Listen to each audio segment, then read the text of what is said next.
Cheers. Alright, so we thought we would take the opportunity coming to the end of our big lap to run through what we think are our top 5 must-have mods for touring in the car. There's so many different mods you can get and there's so much money being splashed around by people, but we've sort of narrowed it down to things that we think are really essential if you want to go and hit the road safely and have a nice time doing it. So we'll run them through for you now. I'm Brent, this is Kel, and together with our son Bear and dog Jazz, we're travelling Australia. Come and join us for our reality.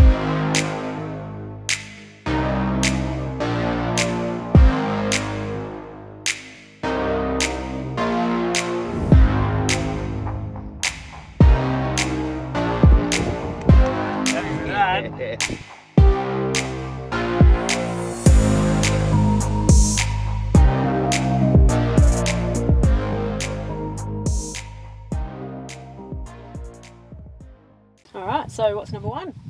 Number 1, tyres. So Not number 1 the most important, just number 1 in the list. yeah, just not this isn't number 1 through to 5, this is just top 5. So tyres are very important for a car because without a tyre you're not going anywhere. And I think a good all-terrain tyre is something that is absolutely priceless. If you're planning on going anywhere off the bitumen, then it's a must-have. We've travelled with people who don't have all-terrain tyres and they get flats because that's just what happens if you start driving bush tracks. So get a good all-terrain, don't buy cheap quality ones, get a good, well-renowned made one. There's lots of different brands out there and that, but look, I've run Coopers, I've run Falcon, I've run Toyo. They're all pretty good. I've had mates run Mickey Thompson, they're good as well. I think find the one that suits your needs best, and for me as a tourer, it's not a mud tyre, it's an all-terrain tyre, and one that has a good load rating and good sidewalls on it. So for us, that's definitely on the list, and I think it should be for you as well. If I can say one thing about tyres though, is it's all good having them, but make sure you really, it's seems like a basic thing for anyone that's been four-wheel driving for a while, but if you haven't been before, really, if you need to look up anything on YouTube or whatever, do some research into the tyre pressures and what you need to do when you're going off-road, whether it to be on the beach, on dirt tracks, on corrugations, what kind of tyre pressures you need to have and how to travel safely when you let them down or increase the pressure. Absolutely, yeah. So there's a few different things. It's mainly letting them down for dirt roads and things like that, but particularly on the beach. But one thing that I had never really run into before, because I hadn't done a lot of heavy vehicle work, is putting the tyre pressures up a lot more to stop heating the tyres and to handle the load better. So do a lot of research for your setup and figure out what works best for you.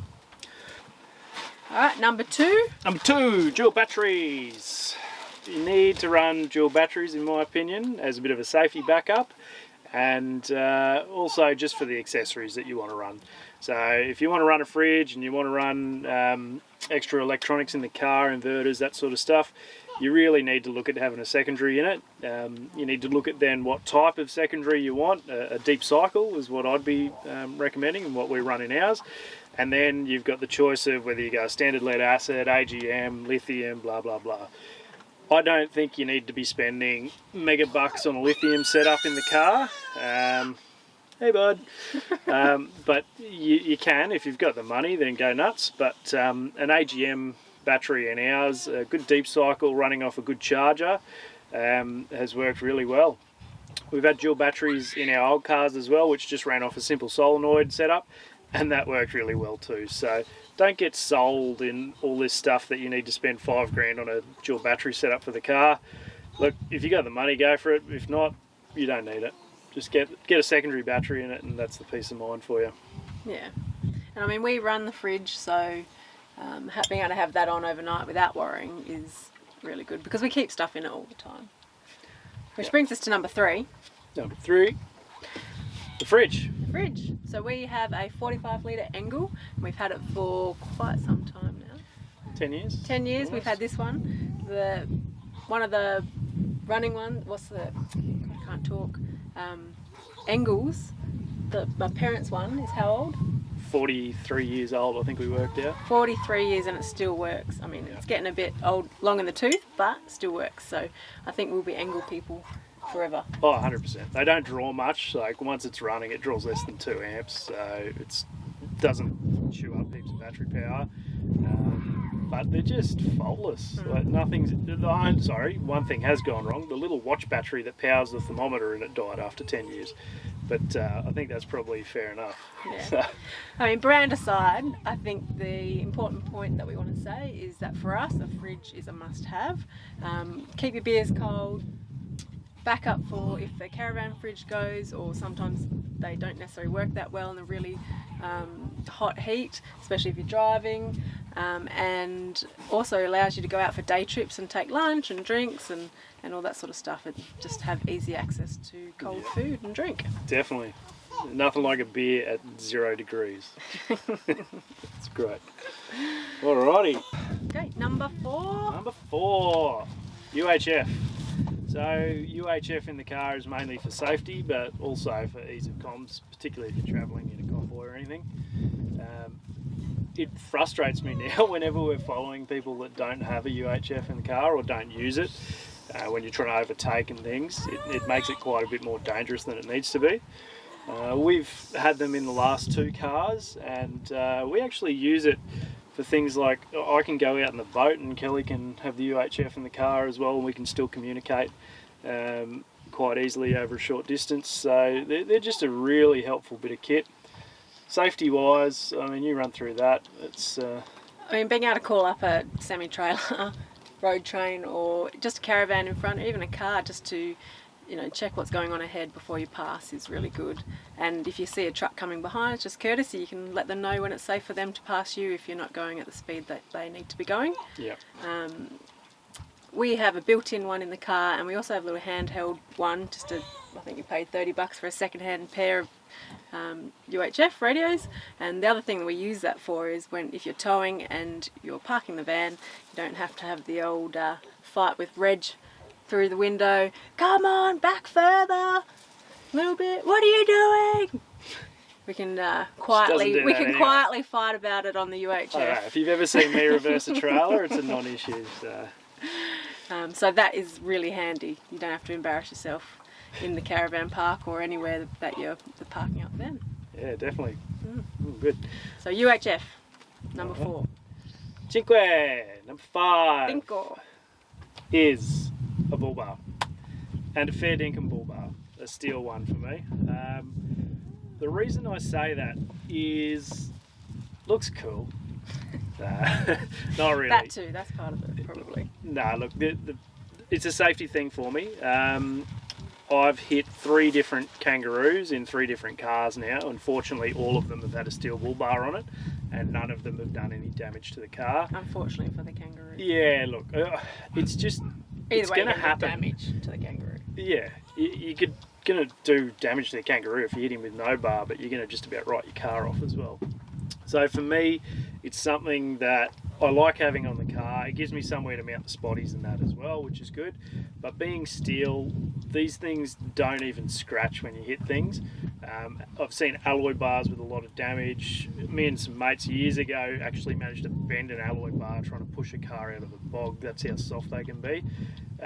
So for me, a good steel bar, I think it just provides protection for you that when you're 400 k's from the next town, you can't afford to have a busted radiator from a roo going through it. So yeah, I mean, for me, kangaroos are one thing and native animals, but if you're planning on travelling through the Territory, top end of Queensland or Pilbara and the Kimberley, cattle, you got to worry about cattle, much bigger than a kangaroo, and I wouldn't like to stand a chance in a car without a bull bar with one of those. No, ideally don't hit one, but accidents are going to happen eventually. So yeah, for us, still bull bar. Okay, so that's 5. That's 5. So, I think there's one bonus one though. Not a must-have. Not a must-have, but for us it'll be in every 4B we ever have, I think. It's a nice-to-have, but a must-have for us. Yeah, a set of drawers. Honestly, it just tidies up the back of the car so much and allows you to carry so much stuff in there that you don't have to think about.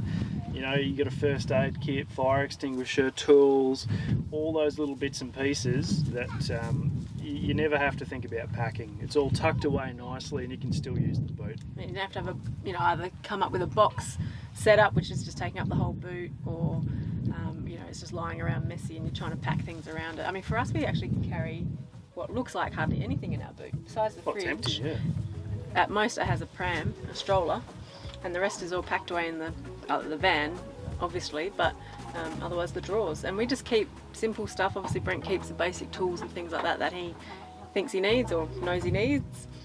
But 1 or 2 plates and a knife and a fork and things like that we don't have to always pack a car if we're going for a day trip. And also having the first aid kit on hand is always handy. Yeah, got to have it in there. All right, so that's our top 5 plus 1. Yeah, so I hope you've taken something from that and might make you feel better about what you've got on the car already, or have a think about putting some stuff on it before you go. But the other thing I want to say too is nothing's a necessity. You can just roll out with a stock 1990 80 series and you'd quite comfortably get around the country and have a great time. So don't get caught up in all the jargon that you need to spend mega bucks on stuff. These are the accessories that we find for us as stuff that we really want on the car. But like I say, you could do it with nothing and you'd be fine. Yep. What do you think people did 30, 40 years ago? Yeah. You just make do. I think what we'd love to hear about in the comments below, if you've got a top 5 of your own, and then maybe we're missing something that in future we'll potentially consider, and might bump off one of our top 5. Anyway, safe travels. Yeah. Cheers.